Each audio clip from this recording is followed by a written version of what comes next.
Park document ఒకటే చేసేస్తే అయిపోతుంది. హోల్ డాక్యుమెంట్ ఒకటే ఉంది, అది అయితే అవుతుంది. లేకపోతే మీరు చిన్న ఎర్రర్ కింద చూపిస్తే మీరు చేసేయండి, ఇంకేం లేదు. జస్ట్ ఫామ్ ఫిల్ చేయండి.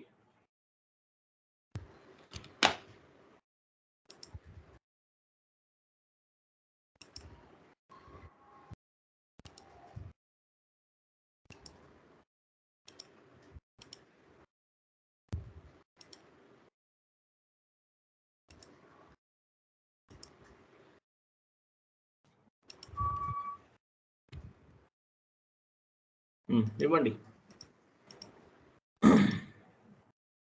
హోల్ డాక్యుమెంట్ క్లిక్ చేయగానే డాక్యుమెంట్ వాజ్ హోల్డ్ అని వస్తుందండి. ఒకవేళ అవ్వకపోతే అది ఎలా ఎందుకు అవ్వలేదని మీరు చేయాలి. చిన్న టెక్నిక్ అది, మీకు ఎలా చేయాలో నేను చెప్తాను. ఓకే, ఇప్పుడు ఎంటర్ కొట్టండి.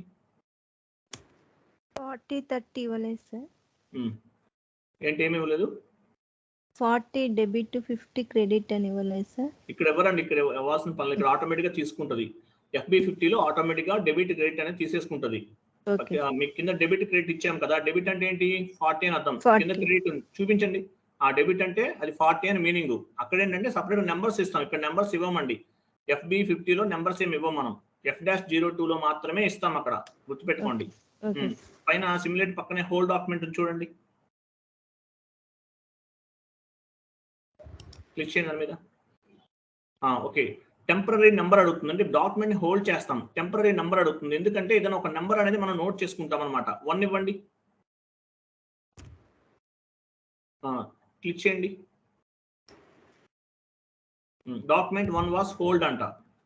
ఈ హోల్ డాక్యుమెంట్ ఎప్పుడు చేస్తాం అనేది చెప్తాను, వినండి జాగ్రత్తగా. ఈ హోల్ డాక్యుమెంట్ అనేది ఎప్పుడు చేస్తామంటే మామూలుగా, అంటే అది డిపెండ్స్ ఆన్ సిచ్యువేషన్, ఎప్పుడైనా చేయొచ్చు.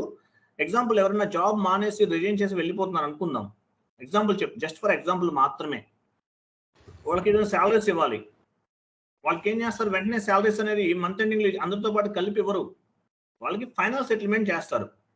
ఒక 10 డేస్లోనో 1 వీక్లోనో మీకు ఫైనల్ సెటిల్మెంట్ చేస్తామండి. మీరేమన్నా కంపెనీకి అప్పు ఉన్నారా, కంపెనీ ఏమన్నా మీకు అప్పు ఉందా, ఇవన్నీ చూసుకుని కొంతమందికి ఇన్సెంటివ్స్ అని రకరకాలు ఉంటాయండి. డిఫరెంట్గా డిపెండ్స్ ఆన్ ద క్లయింట్ని బట్టి ఎట్లయినా ఉండొచ్చు.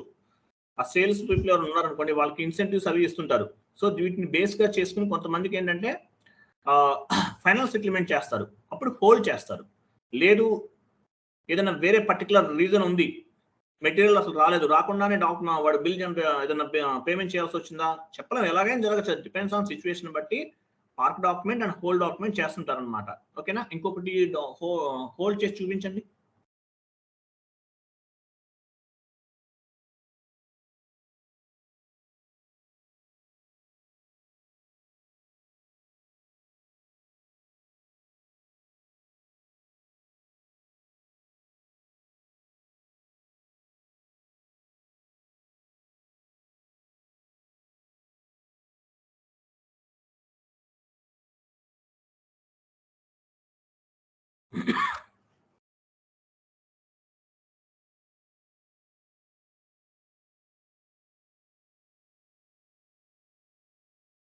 ఎంటర్ కొట్టండి, హోల్డ్ చేయండి. టెంపరరీ నెంబర్ అడుగుతుంది, ఇవ్వండి.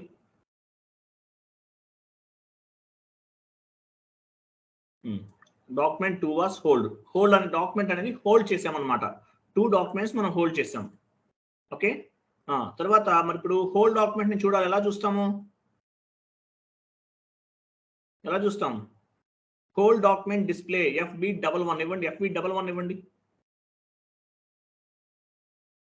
FB11 గుర్తుపెట్టుకోండి, హోల్డ్ డాక్యుమెంట్ డిస్ప్లే FB11. ఇవన్నీ కూడా నోట్ చేసుకోవాలి. చూసారు, టెంపరరీ డాక్యుమెంట్ నెంబర్ ఎంతమంది మనం ఏమి ఇచ్చాము, 1 ఇచ్చాము, 2 ఇచ్చాము. తర్వాత మళ్ళీ యూజర్ కూడా అడిగారంటే ఏ యూజర్ పోస్ట్ చేశాడు అనేది కూడా అడుగుతుంది అది. సో 1 ఇచ్చాము, ఎంటర్ కొట్టండి. అది మీరు హోల్డ్ చేసిన డాక్యుమెంట్. ఓకే, ఇప్పుడు సేవ్ చేయండి. అయితే అయినట్టు అవ్వకపోతే మీరు చేయాలి, అది ఎందుకు అయిందనేది చేయండి. అయిపోయింది, document 22 was posted in company code. చూసారా, అలాగే 2 కూడా ఎంటర్ కొట్టి చేసేయండి, సేవ్ చేసేయండి.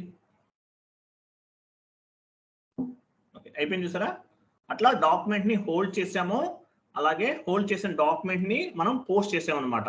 ఇది సో ఇది అనమాట ఈరోజు క్లాసు. రేపు మీకు నేను ఇంకా ఏమైనా ఉన్నాయి చూస్తాను. 1 minute లైన్ లో ఉండి నా సిలబస్ లో చెక్ చేస్తున్నాను మీకు చెప్పాల్సిన పాయింట్స్ ఏమైనా ఉన్నాయా. ఇంకోటి మీరు పాత్ అందరూ ప్రాక్టీస్ చేస్తున్నారా?